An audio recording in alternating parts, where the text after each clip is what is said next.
नमस्कार दोस्तों, मैं नरेंद्र कुमार नूतन क्लासेज के यूट्यूब चैनल पर आपका हार्दिक स्वागत करता हूं। दोस्तों, अपन पढ़ रहे थे इलेक्ट्रिशियन थ्योरी और उसमें पढ़ रहे थे प्रतिरोध। तो दोस्तों, उससे आगे का टॉपिक मैं स्टार्ट करता हूं। तो पहले आपने देखा था कि प्रतिरोध क्या होता है, प्रतिरोध का प्रतीक क्या होता है, उसका मात्रक क्या होता है, ये किस तरीके से काम करता है और इसका परिपथ में क्या काम है। आज अपन देखेंगे दोस्तों कि प्रतिरोध को किस प्रकार से परिपथ में जोड़ा जाता है। तो प्रतिरोध को परिपथ में जोड़ना, प्रतिरोध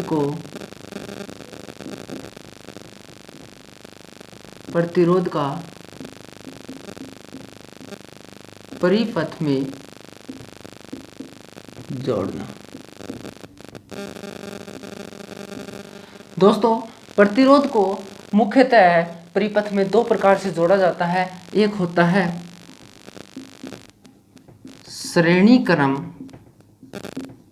और दूसरा होता है समांतर क्रम। श्रेणी क्रम को इंग्लिश में कहा जाता है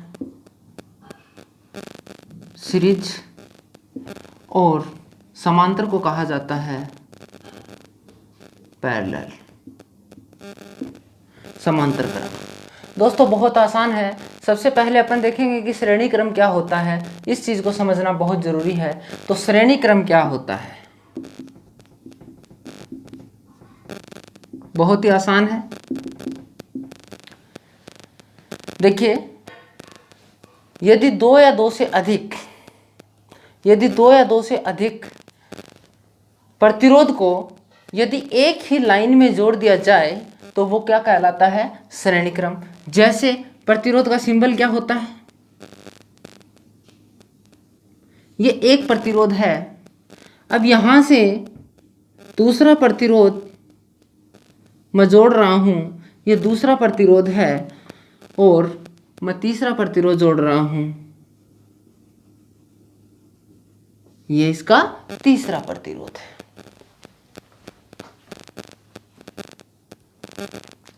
तो दोस्तों, बहुत आसान है प्रतिरोध को जोड़ना। देखिए, प्रतिरोध का प्रतीक मैंने क्या बताया था, आर होता है, आर होता है, आर होता है। अब ये पहला प्रतिरोध है, ये दूसरा प्रतिरोध है, ये तीसरा प्रतिरोध है। तो मैं कह सकता हूं ये R1 है, ये R2 है और ये R3 प्रतिरोध है।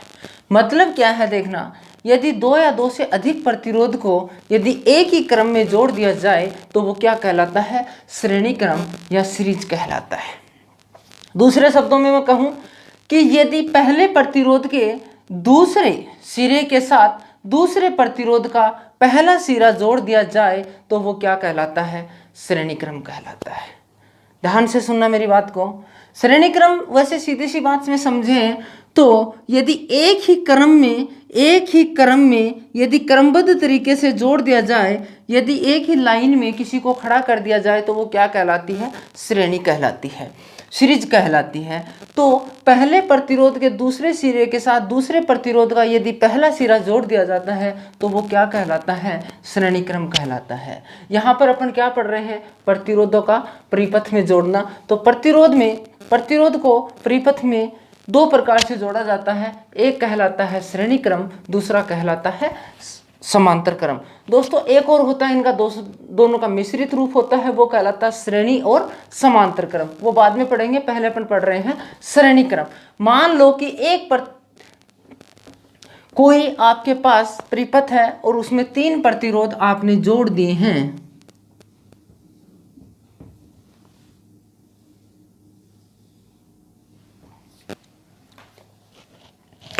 यदि 3 प्रतिरोध आपने उसमें जोड़ दिए हैं तो क्या होगा दोस्तों, देखना मेरी बात को ध्यान से सुनना। देखिए, यहाँ पर ये बड़ा जो होता है वो पॉजिटिव होता है, छोटे वाला जो निशान होता है वो नेगेटिव कहलाता है। और ये क्या कहलाता है, ये सेल कहलाता है। और दो या दो से अधिक सेलों को यदि आपस में जोड़ दिया जाए तो वो क्या कहलाती है, वो बैटरी कहलाती है। याद रखना दोस्तों मेरी बात को। सेल का जो विद्युत वाहक बल होता है वो 1.5 वोल्ट होता है, 1.5 वोल्ट होता है। इस बात को भी ध्यान में रखना है। चलिए यहाँ पर आपने क्या जोड़ दिया, सेल जोड़ दिया या बैटरी जोड़ दी, आपने सेल जोड़ दिया या फिर बैटरी जोड़ दी। तो इसका मतलब क्या होगा, देखिए विद्युत धारा इधर से बहेगी, आई विद्युत धारा जाएगी इसके अंदर। मैंने एक बात आपको बताई थी जब ये मैं पढ़ा रहा था तब, कि श्रेणी क्रम में बहने वाली विद्युत धारा का मान हमेशा क्या होता है, समान होता है। तो जब आई इधर से जा रही है तो सभी में कौन सी विद्युत धारा प्रवाहित होगी, आई ही प्रवाहित होगी। लेकिन यदि श्रेणी क्रम में यदि प्रतिरोध को जोड़ा जाता है तो प्रत्येक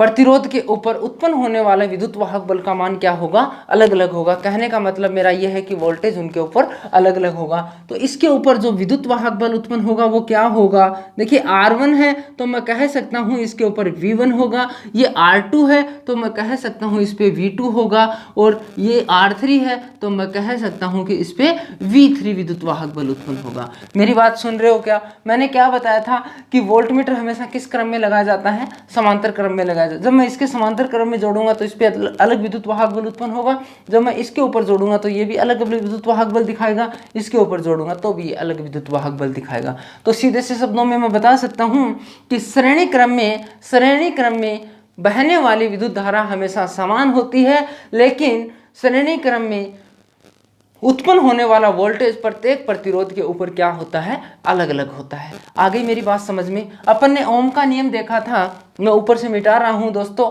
ओम का नियम देखा था आपने, क्या देखा उसके अंदर, V बराबर क्या होता है, IR। ओम का नियम यदि आपको ध्यान में है तो आप आसानी से V बराबर क्या होता है, IR। देखिए इस परिपथ में बहने वाली विद्युत धारा का मान कितना है, I है, R1 R2 R3। तो मैं कह सकता हूं कि V1 बराबर क्या होगा, IR1, V2 बराबर क्या होगा,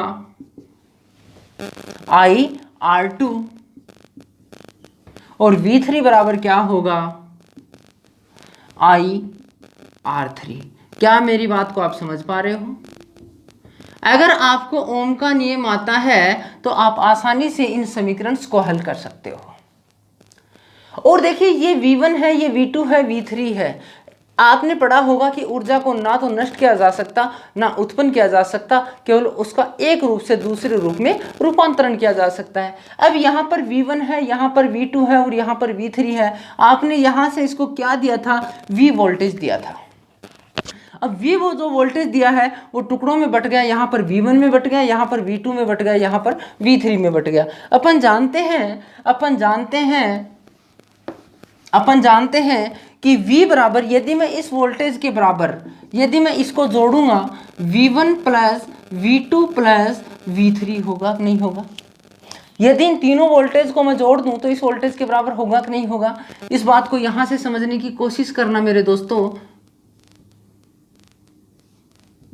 मान लो कि मैं इसको 6 वोल्टेज दे रहा हूं, 6 वोल्टेज दे रहा हूं।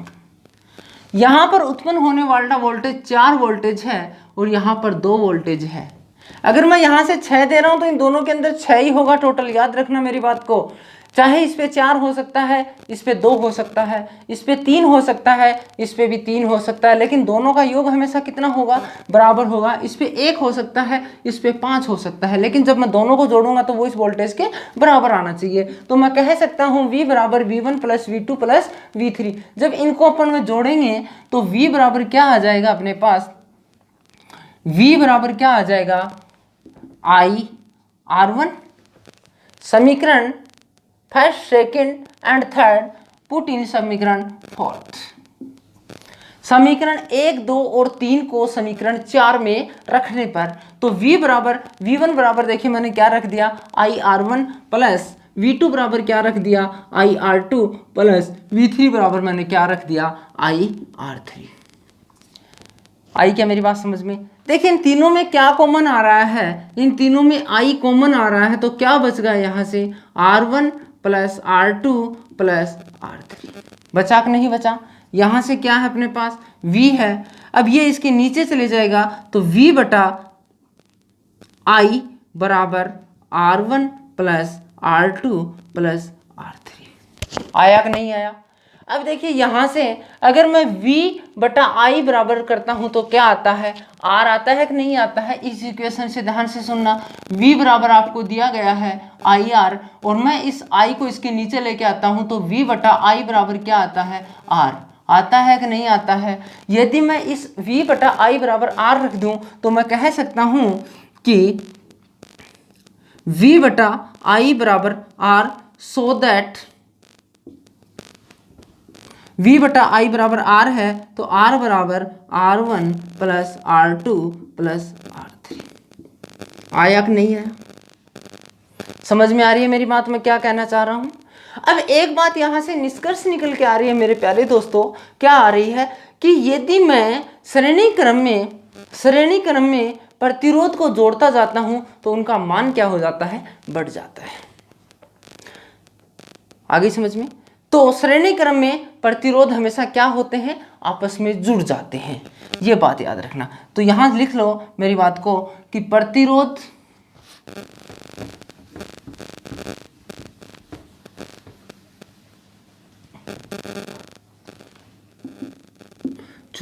इसलिए श्रेणी क्रम में प्रतिरोध को जोड़ने पर कुल प्रतिरोध का मान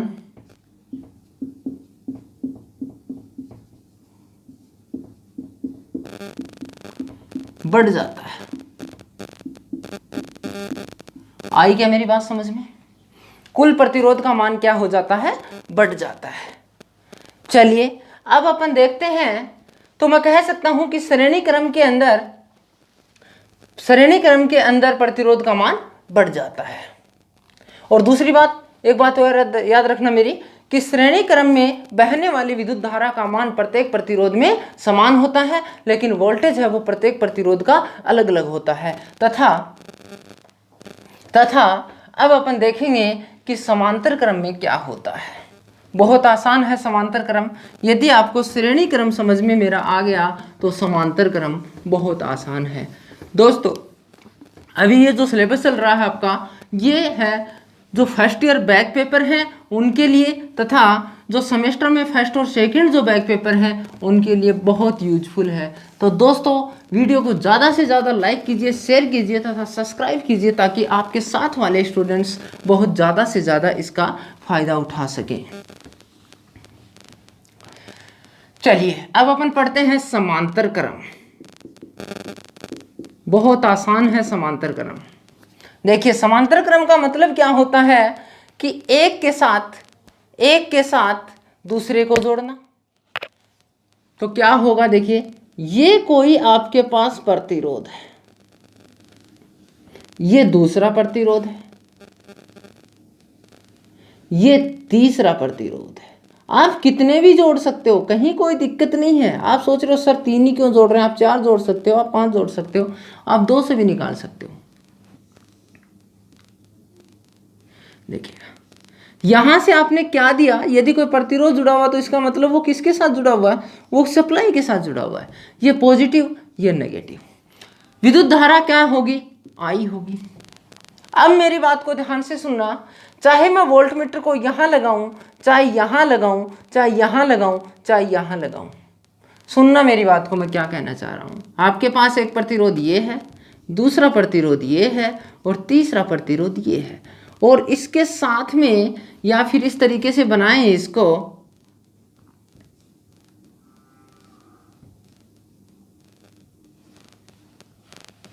या फिर इस तरीके से बनाएं इसको,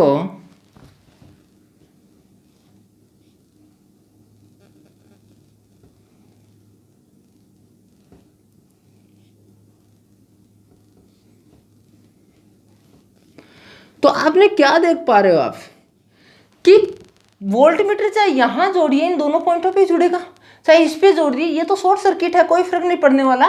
तो इसमें वोल्टमीटर एक ही जगह लगता है, एक ही जगह लगता है। तो कहने का मतलब मेरा ये है दोस्तों, मेरी बात को ध्यान से सुनना, कि इस परिपथ में बहने वाली विद्युत धारा का मान अलग अलग होता है, अलग अलग होता है, लेकिन उत्पन्न होने वाले विद्युत वाहक बल अर्थात वोल्टेज का मान प्रत्येक प्रतिरोध पर समान होता है। तो श्रेणी क्रम में क्या हो गया कि बहने वाली विद्युत धारा का मान अलग अलग होता है, लेकिन उसके प्रत्येक प्रतिरोध पर उत्पन्न वोल्टेज का मान क्या होता है, हमेशा समान होता है।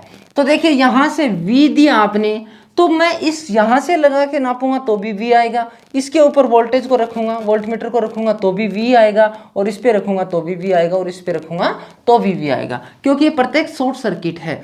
तो V मतलब कितना भी वोल्टेज, जैसे आपने 6 वोल्टेज दे दिया तो यहाँ पर भी 6 वोल्टेज है, यहाँ पर भी 6 वोल्टेज है, यहाँ पर भी 6 वोल्टेज है, और यहाँ पर भी कितना है, 6 वोल्टेज है। तो कहने का मतलब मेरा ये है दोस्तों कि समांतर क्रम में बहने वाली विद्युत धारा हमेशा प्रत्येक प्रतिरोध में अलग अलग होती है, लेकिन उसमें बहने वाला जो उत्पन्न वोल्टेज है वो हमेशा क्या होता है, प्रत्येक प्रतिरोध पर समान होता है। तो चलिए अपन करते हैं। देखिए यहाँ से V है, यहाँ से I1, I2, I3, R1, R2 और R3, यही तो है अपने पास। तो V बराबर क्या हो गया, V बराबर देखिए क्या हो गया, V बराबर अपन जानते हैं V बराबर होता है I इंटू R। यहां पर आपके पास क्या अलग अलग है, I अलग अलग है, तो V बराबर अपन जानते हैं IR होता है, तो I बराबर क्या होगा, V अपॉन R होगा कि नहीं होगा।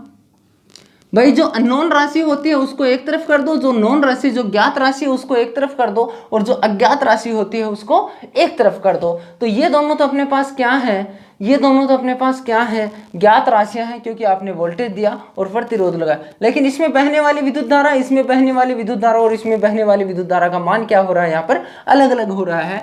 तो आई समीकरण फर्स्ट हो गई, और यहाँ से निकालेंगे अपन, तो I1 बराबर क्या हो जाएगा, V तो समान है V बटा R1, I2 बराबर क्या हो जाएगा, V तो सभी में समान है V R2, और I3 बराबर क्या हो जाएगा, V बटा R3। किसी को डाउट है क्या, समीकरण second, third and equation fourth, equation